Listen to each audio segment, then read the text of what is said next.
The Indiana Fever were unstoppable. They just crushed Paige Bueckers and the Dallas Wings. They dominated the Minnesota Lynx for their first Commissioner's Cup championship. They absolutely destroyed A'ja Wilson and the Las Vegas Aces. 3 straight wins. The momentum was building. Everyone expected them to handle the Los Angeles Sparks easily, even without Caitlin Clark. The Sparks are literally one of the worst teams in the WNBA. But what happened next will make your blood boil. The refs made calls so bad that Stephanie White could only say 5 words that revealed everything wrong with this league. The Fever walked into this game missing their biggest star, but nobody expected what happened next. Caitlin Clark was sidelined with a left groin injury. This marked her 5th straight game on the bench. The team's entire offensive flow depends on Clark's playmaking ability. Without her court vision and scoring threat, the Fever became a completely different team. Find out this morning that we probably need to hold out again today. It's just, it really is a day-to-day thing, and I think for us, making sure that we're prioritizing her long-term health and wellness, anybody who's had some of these types of injuries understand that sometimes it's a process. She's a quick healer and she's been doing everything that she can to get back on the floor. So, we just want to make sure that we're hypersensitive to the big picture. But that's not all. Damiris Dantas was representing her country in the FIBA AmeriCup. Her absence meant the Fever had to scramble their rotations. The team lost another key contributor who brings size and experience off the bench. Then came the shocking news that Dawana Bonner had quit the team entirely. 3 major pieces gone in one devastating blow. Here's where it gets interesting. Despite being this wounded, the Fever were still heavy favorites. ESPN's matchup predictor gave them a 72.9% chance of victory. MGM had them favored by 6.5 points. Everyone expected the remaining talent to carry them through this game easily. The logic seems simple. The Sparks are literally one of the worst teams in the WNBA. They've struggled all season long. The Fever had just completed that incredible 3-game winning streak. Aaliyah Boston was playing phenomenal basketball. Kelsey Mitchell was stepping up as a leader. But something was brewing beneath the surface. The Fever's playing pace had slowed dramatically without Clark. They weren't moving the ball with the same energy. Boston wasn't getting enough touches to dominate in the paint like she can. The offensive system that worked so perfectly with Clark running the show started breaking down. The Fever still had multiple all-star caliber players. The Sparks were fighting just to stay competitive most nights. The expectations were sky high. Everyone thought raw talent would overcome the missing pieces. The Fever had proven they could win big games. They had championship-level players still on the court. The Sparks were supposed to be easy prey for a team with Indiana's remaining firepower. This perfect storm of missing pieces created the exact conditions for disaster. The team chemistry that looked so strong during their winning streak was built around Clark's leadership.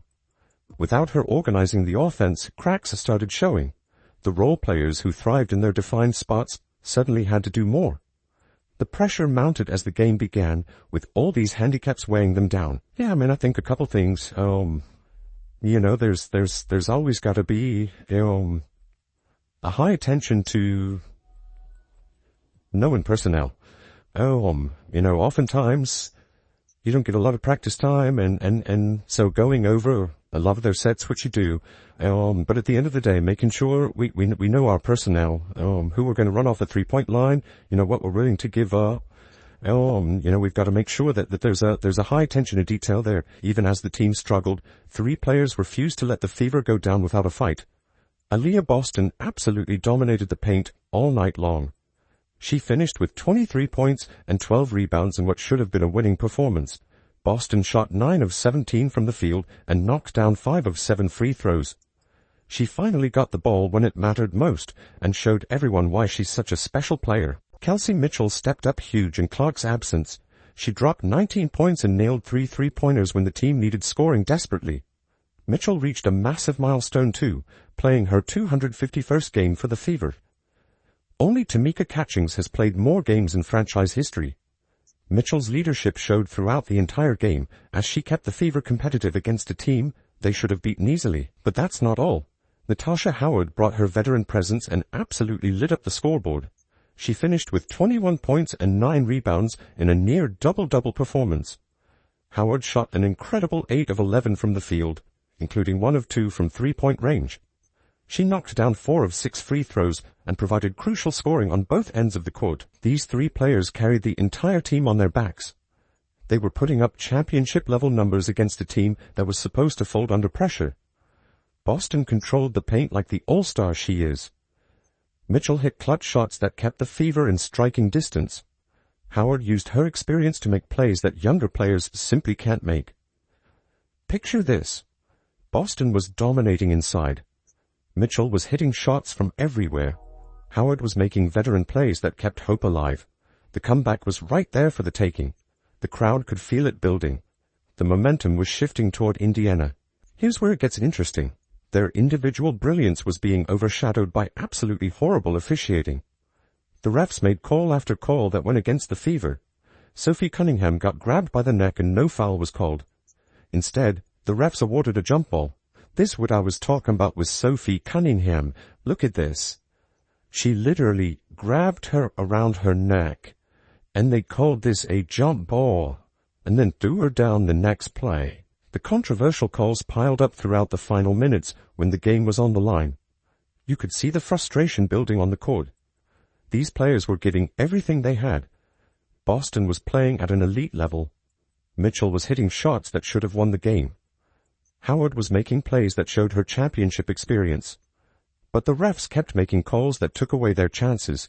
And then Aaliyah Boston, like I said, she didn't touch her. They put her in foul trouble all season long. They're just calling stuff to call stuff. The refs made this game about them. Aaliyah Boston, again, she's an all-star player. Look at these hits. Good thing Caitlin Clark didn't play because it was just a sloppy basketball game between the officials and the Los Angeles Sparks. Look at this. They called this a foul instead of a block.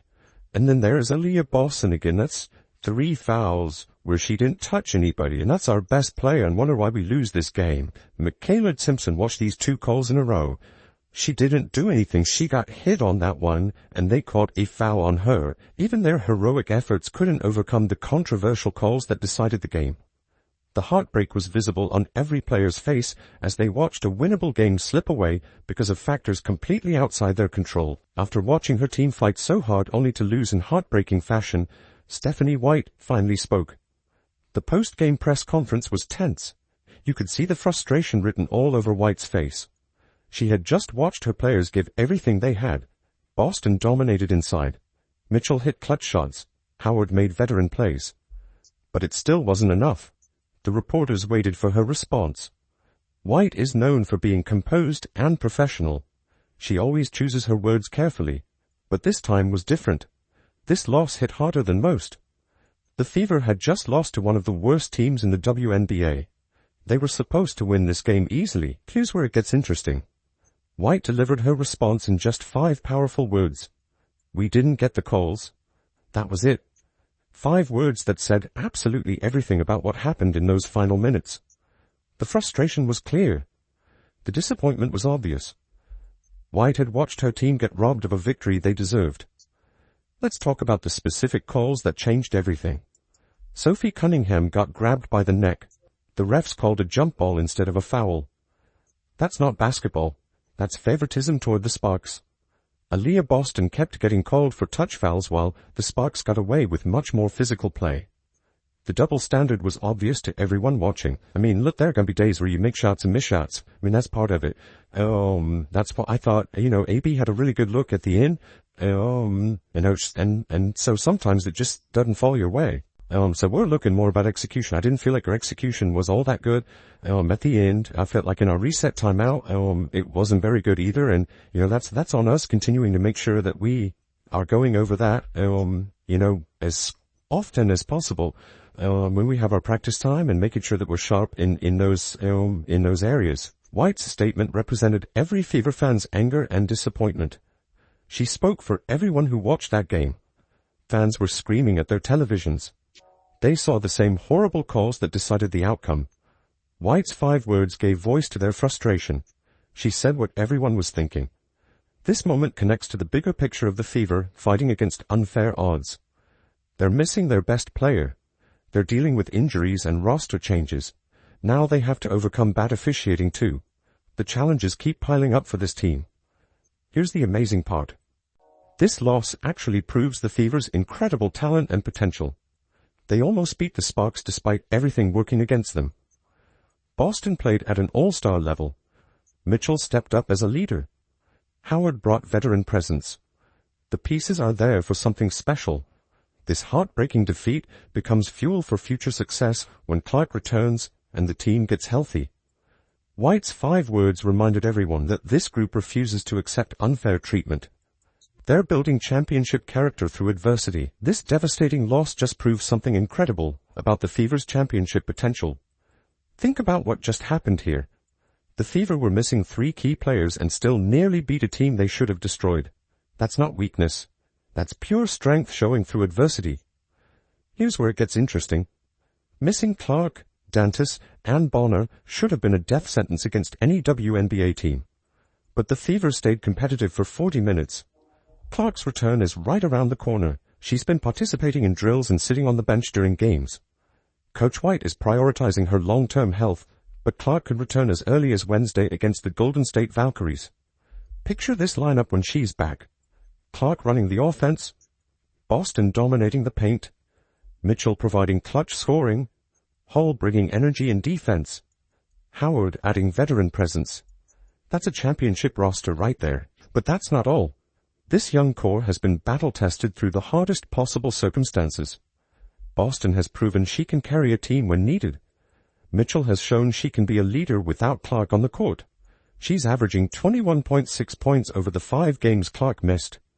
These players aren't just surviving without their star. They're growing into championship-caliber contributors. Let's talk about what 2025 looks like for this team.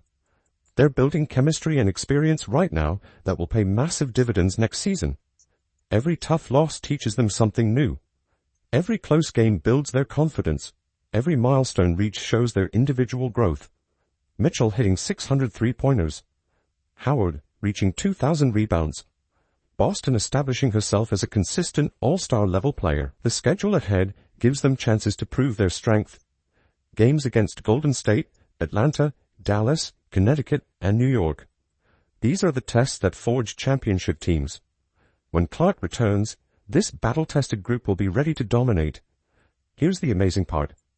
Teams that beat the Fever while they were down better watch out. The Sparks got them twice this season. Other teams took advantage of their injuries and roster changes. But when this team gets healthy, they're going to remember every single slight, every bad call, every tough loss, every team that kicked them while they were down. This pain is building championship character. The frustration is creating hunger. The adversity is forging mental toughness that will carry them through playoff battles when everything is on the line. This heartbreaking loss actually proves the Fever's championship potential when fully healthy. Stay loyal to this team. Clark's return is coming soon. The Fever are projected to be a playoff contender with potential to still secure a top 4 seed. This young core has been battle-tested through adversity. Picture this revenge tour when everyone gets healthy. The Sparks beat them twice this season. Other teams took advantage of their injuries, but when Clark returns, this team will remember every slight, every bad call, every team that kicked them while they were down. Let us know down in the comments below what you think of the WNBA referees.